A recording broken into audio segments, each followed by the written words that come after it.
Hello everyone, Saraswati group of colleges के YouTube channel पर आप सभी का स्वागत है। मैं अजय सिंह आप लोगों के साथ डिस्कस करेंगे मैकेनिक्स का एक important topic, frame of reference. तो सभी लोग जानते हैं कि अगर हम किसी भी मोशन को डिस्कस करना चाहते हैं तो मोशन की कंप्लीट डिस्क्रिप्शन के लिए यह आवश्यक होता है कि हम ये जाने मोशन किसके रिस्पेक्ट में हम डिस्कस कर रहे हैं। सिंपल सी बात है, अगर एक एग्जांपल के तौर पर कहें कि एक लाइन खींचे यहाँ और बताएं कि क्या ये लाइन सीधी है या टेढ़ी है, तो ये बता पाना संभव नहीं है। हम इसको तभी बता सकते हैं जब अगर ये जो आपका बोर्ड है ये अगर निर्धारित किया जाए तो कहेंगे कि इसके रिस्पेक्ट में यह टेढ़ी है। इसी तरह से अगर सेम लाइन है, मान लेते हैं कि यहाँ पर हम एक लाइन खींच रहे हैं और फिर अगर हम मानते हैं कि हमारा जो बोर्ड है चाहे जो फ्रेम ऑफ रेफरेंस है वह इस तरह से तिरछा है, तो हम कहेंगे कि यह लाइन अब सीधी है इसके रिस्पेक्ट में, ये ओरिजिन ले लें। तो इससे आपको ये पता चला कि लाइन खींचने से नहीं सीधी और टेढ़ी होने का तात्पर्य है वह लाइन किस फ्रेम में है, किसके रिस्पेक्ट में है, यह बताना जरूरी है। तो ऐसा ही हम टॉपिक आप लोगों के साथ डिस्कस करना चाहते हैं कि फ्रेम ऑफ रेफरेंस क्या होता है।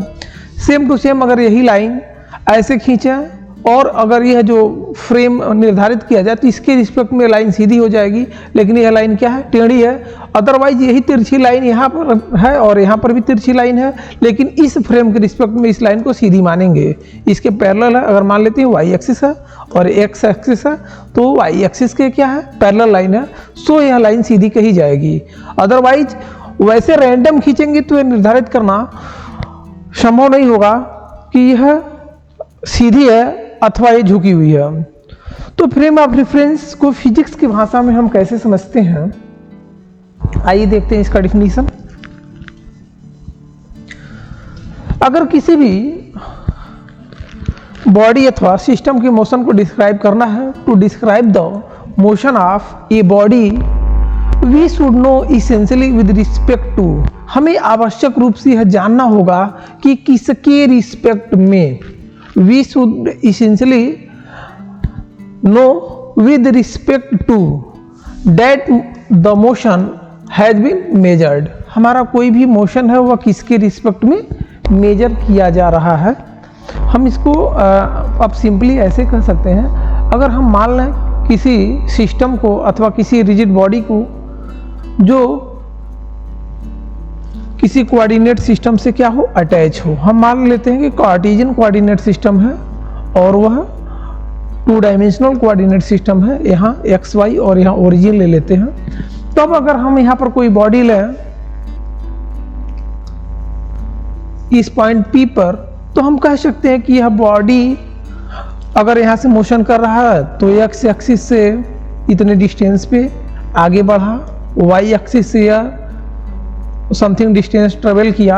मतलब कुल मिलाकर के यह हम बताना चाह रहे हैं कि अगर इसके मोशन को हम डिस्क्राइब करना चाहें तो बिना फ्रेम ऑफ रेफरेंस, बिना कोई कोऑर्डिनेट सिस्टम इमेजिन किए हुए हम इसको हम सूटेबली डिस्क्राइब नहीं कर सकते हैं। तो वही चीज़ें हमें लिखा हूँ कि अगर हम डिस्क्राइब करना चाहें तो हम इमेजिन करेंगे एक coordinate system attach to the rigid body. यह जो बॉडी पी मैंने रिप्रेजेंट किया है इससे अटैच एक कोऑर्डिनेट सिस्टम हम सपोज करेंगे and describe the position of any particle in space relative to it, मतलब इस कोऑर्डिनेट के रिस्पेक्ट में हम उसकी पोजीशन को डिस्क्राइब करेंगे।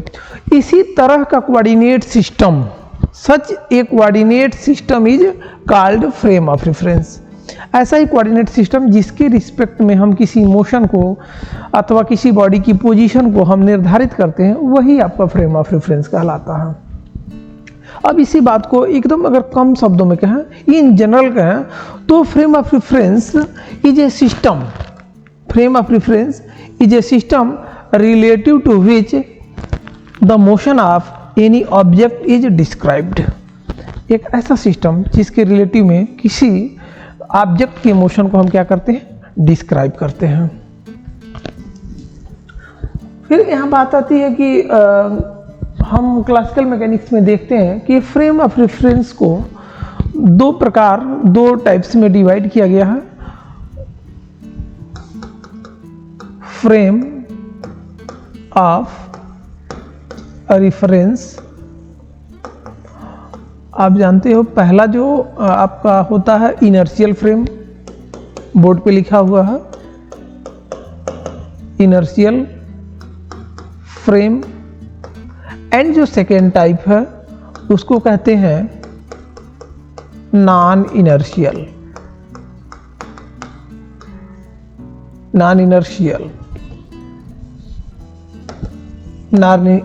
फ्रेम। वन बाय वन हम देखते हैं कि किस तरह का फ्रेम इनर्शियल फ्रेम कहा जाएगा और कैसे फ्रेम को हम नॉन इनर्शियल फ्रेम कहेंगे। तो इसको कई एग्जाम्पल से आप समझ पाओगे, जो कि फ्रेम ऑफ रेफरेंस आपको इमेजिन करना पड़ेगा, कोऑर्डिनेट सिस्टम सपोज करना पड़ेगा। बट इसका अगर डिफिनीशन हम आपसे कहें तो इसका डिफिनीशन ये होगा कि ऐसे फ्रेम, दोज अनएक्सेलरेटेड फ्रेम, ऐसे अनएक्सेलरेटेड फ्रेम जो फ्रेम वास्तव में मोशन तो कर सकता है, या तो उसकी वेलोसिटी क्या होगी, वेलोसिटी कांस्टेंट होगी, कांस्टेंट वेलोसिटी या तो आपकी कांस्टेंट होगी,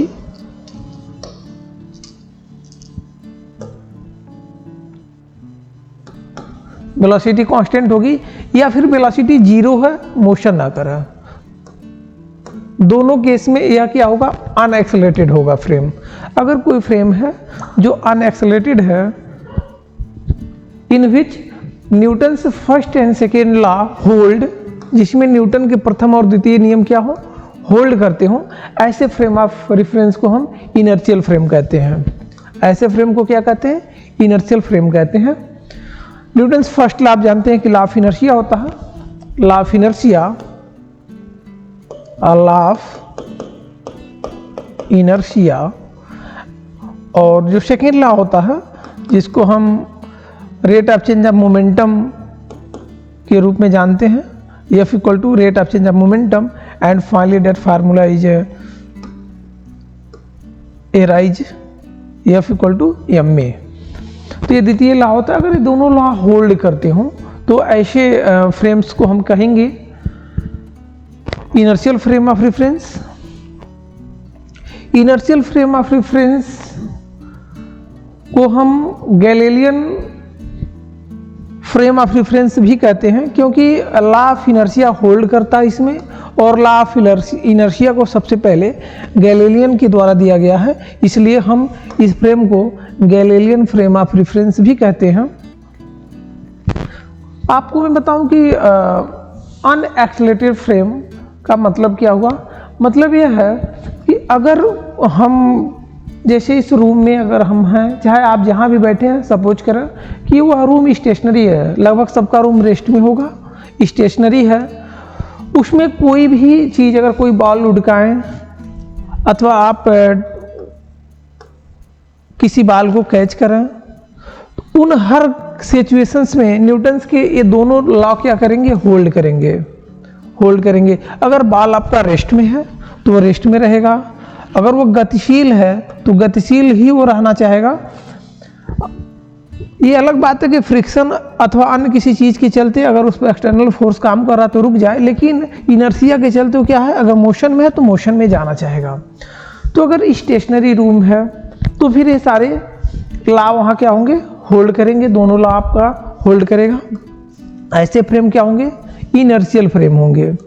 सपोज दैट अगर कोई फ्रेम मूव कर रहा है लेकिन वह कांस्टेंट वेलोसिटी से मूव कर रहा है, तो कांस्टेंट वेलोसिटी से अगर मूव करेगा तो एक्सेलरेशन क्या होगा, जीरो होगा, क्योंकि आप एक्सेलरेशन जानते हो, एक्सेलरेशन इक्वल टू होता है dv/dt। और यहाँ से अगर v कांस्टेंट है, अगर v क्या है, कांस्टेंट है, तो आपका एक्सेलरेशन क्या आएगा, जब v कांस्टेंट है एक्सेलरेशन क्या हो जाएगा, जीरो आ जाएगा, क्योंकि कांस्टेंट का डेरिवेटिव क्या मिलेगा, जीरो मिलेगा। तो जब एक्सेलरेशन आपको जीरो आएगा, इसका मतलब अनएक्सेलरेटेड फ्रेम है, अगर कांस्टेंट स्पीड में भी जा रहा है। यानी हाउ आप दूसरा इनर्शियल फ्रेम का एग्जांपल ऐसे समझें, अगर मान लीजिए एक ट्रेन में आप बैठे हुए हैं, एक ट्रेन में बैठे हुए हैं और ट्रेन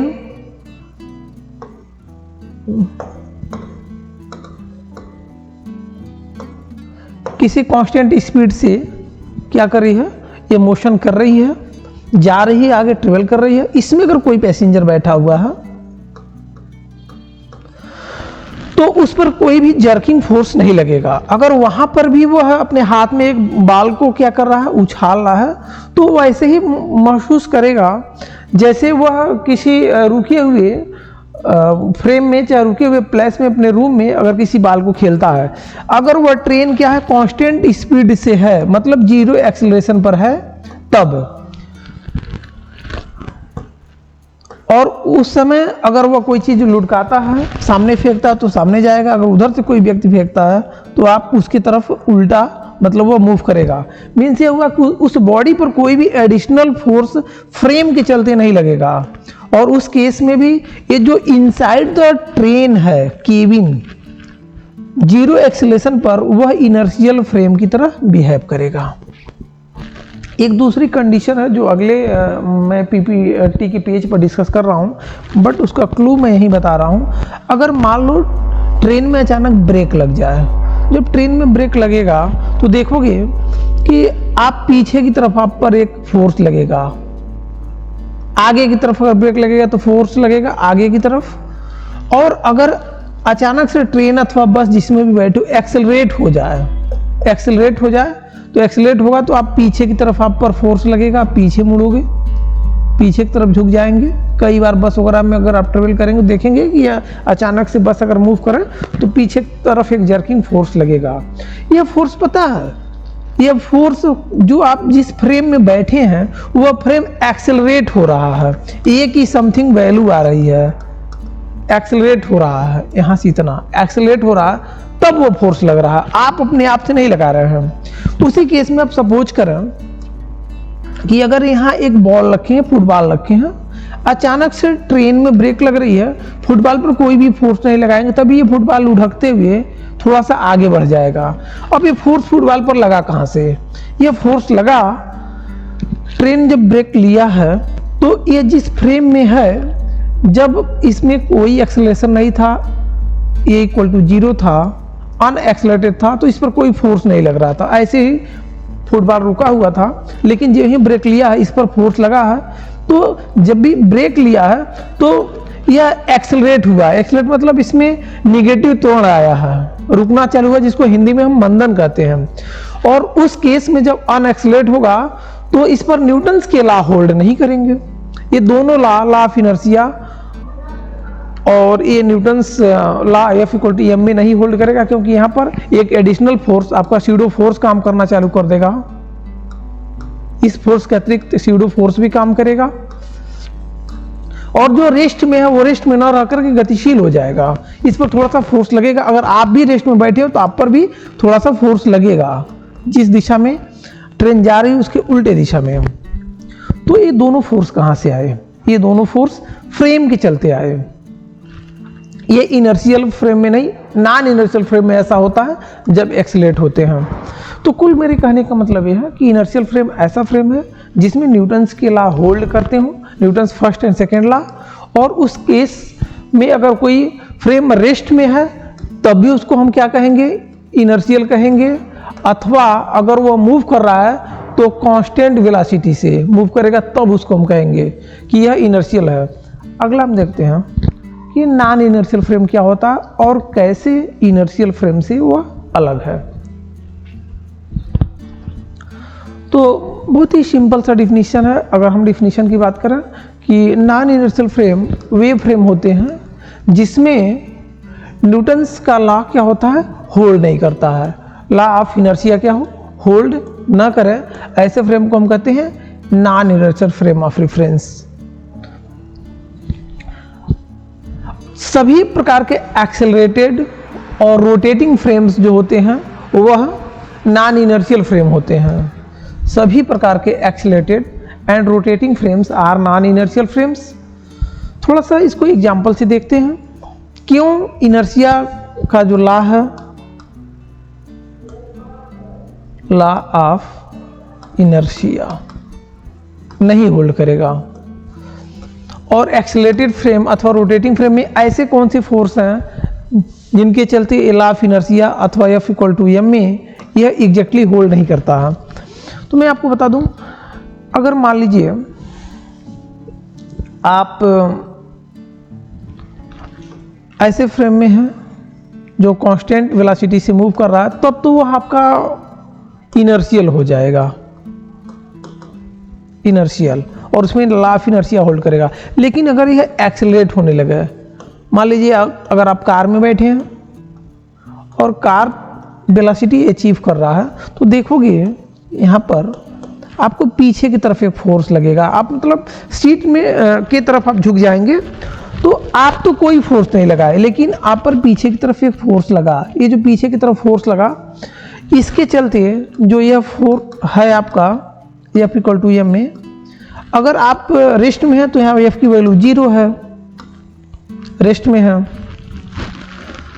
लेकिन जब आप इसको एक्सीलरेट करेंगे तो A की समथिंग वैल्यू आ जाएगी, A की समथिंग वैल्यू आएगी, और उस वैल्यू के चलते इस पर एक फोर्स मिलेगा। मान लेते हैं A की वैल्यू A डैश अगर हम ले लें तो F इक्वल टू m में होगा। यहाँ A डैश जो है स्यूडो एक्सीलरेशन है, A dash equal to pseudo acceleration. Pseudo का मतलब होता है काल्पनिक। जब ही फिर आपका कार एक कांस्टेंट वेलोसिटी